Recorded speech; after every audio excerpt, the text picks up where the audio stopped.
صدر Vladimir Putin کے حکم پر روسی فوج نے 23 فروری 2022 کے دن یوکرائن پر حملہ کر دیا۔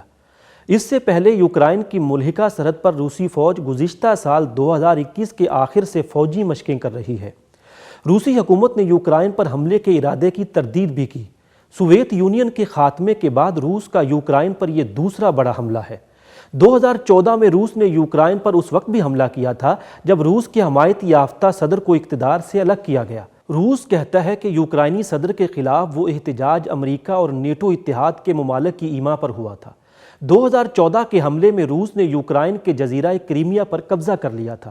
روس نے جزیرہ نما کریمیا پر قبضہ کر کے لاکھوں تاتار اور قازق مسلمانوں کو بے دخل کیا۔ اسی دوران موقع سے فائدہ اٹھاتے ہوئے مشرقی یوکرائن کے 2 صوبوں پر جزوی قبضہ جما لیا گیا۔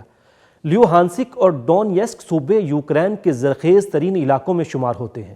یہاں آباد تاتاروں کو مغرب کی جانب دھکیلنے کے بعد اسے روس نواز باغیوں کے حوالے کر دیا گیا۔ جلد ہی ریفرینڈم کے بعد یہ دونوں صوبے خود مختار ممالک بنا دیے گئے۔ کچھ عرصہ بعد ان دونوں صوبوں نے خود کو نیو رشیا کے نام سے فیڈریشن میں ضم کر لیا، جس کا سرکاری مذہب آرتھوڈاکس روسی مسیحیت قرار پایا۔ روسی حمایت یافتہ مسلح جتھوں نے مقامی تاتاری لوگوں کی بڑی تعداد قتل کی اور لاکھوں تاتاری افراد نقل مکانی پر مجبور ہوئے۔ واضح رہے کہ یوکرائن میں تاتاری قبائل کے افراد میں نسل در نسل مسلمانوں کی اکثریت ہے۔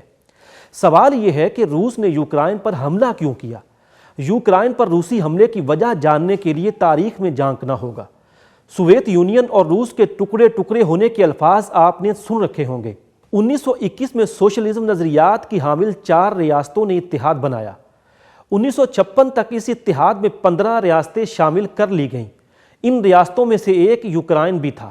اشتراکی ریاستوں کے اتحاد کے مقابلے میں سرمایہ دارانہ نظریات کے حامل یورپی ممالک امریکہ کی قیادت میں اکٹھے ہوئے۔ انہوں نے 1949 میں نیٹو نامی اتحاد تشکیل دیا۔ نیٹو کے قیام کا مقصد یہ قرار دیا گیا کہ نیٹو کے ارکان میں سے کسی ایک رکن پر حملہ سب ارکان پر حملہ تصور ہوگا اور سب ممالک مل کر اس کا دفاع کریں گے۔ 90 کی دہائی کی افغان جنگ نے سوویت اتحاد کا شیرازہ بکھیر دیا۔ 1991 میں سوویت یونین میں شامل تمام 15 ریاستیں آزاد ہو گئیں۔ ان 15 میں سے 11 ریاستوں نے دولت مشترکہ کا لچکدار فورم تشکیل دے لیا۔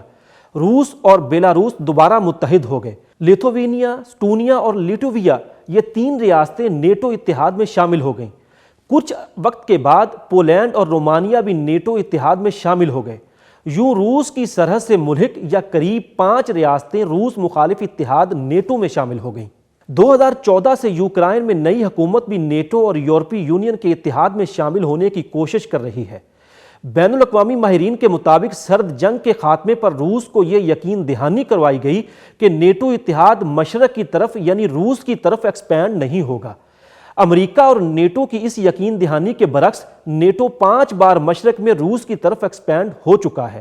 چین کے اسٹیٹ میڈیا نے ترجمان کو کوٹ کرتے ہوئے لکھا کہ جب امریکہ نے 5 دفعہ نیٹو کو ایکسپینڈ کر کے روس کے دروازوں تک پہنچا دیا تو کیا اس نے اس وقت ایک بڑے ملک کو دیوار کے ساتھ لگانے کے نتائج کے بارے میں سوچا تھا؟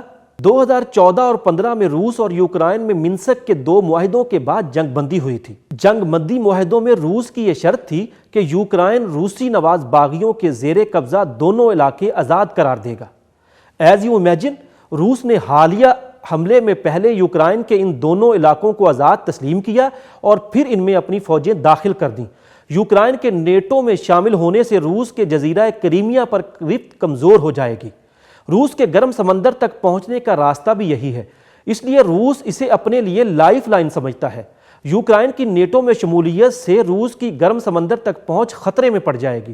ماہرین کے مطابق روس اب یہ بھی مذاکرات میں شرط لگاتا ہے کہ نیٹو اتحاد مشرقی یورپ میں فوجی سرگرمیاں ترک کر دے گا۔ فوجی سرگرمیاں ترک کرنے پر نتیجتاً پولینڈ، ایسٹونیا، لیٹویا اور لیتھوینیا کو نیٹو اتحاد سے نکلنا پڑے گا۔ روس، پولینڈ اور رومانیہ جیسے ممالک میں نیٹو اتحاد سے میزائل نصب نہ کرنے کی گارنٹی بھی چاہتا ہے۔ یو مسٹ ریئلائز دیٹ قرون اولیٰ کی اسلامی تاریخ میں یوکرائن اور گرد و نواح کے خطے کا نام کفکاز، رحاب اور باب الابواب تھا۔ سیدنا عمر فاروق رضی اللہ تعالیٰ عنہ کے دور خلافت میں سیدنا عیاض بن غنم نے آرمینیا فتح کر کے کفکاز کا دورہ کیا۔ سیدنا عثمان غنی کے دور خلافت میں سیدنا سراقہ بن عمر نے یوکرائن سمیت داغستان تک کا علاقہ سلطنت اسلامیہ میں شامل کیا۔ سیدنا عثمان غنی کے دور میں قفقاز کے علاقوں کی فتوحات پر خصوصی توجہ دی گئی۔ اموی خلیفہ ہشام بن عبد الملک کے دور میں قفقاز کا سارا علاقہ سلطنت اسلامیہ کا حصہ تھا۔ آذربائیجان سے لے کر وسطی ایشیائی ریاستوں سمیت روس کا ملحقہ تمام علاقہ قفقاز کہلاتا تھا۔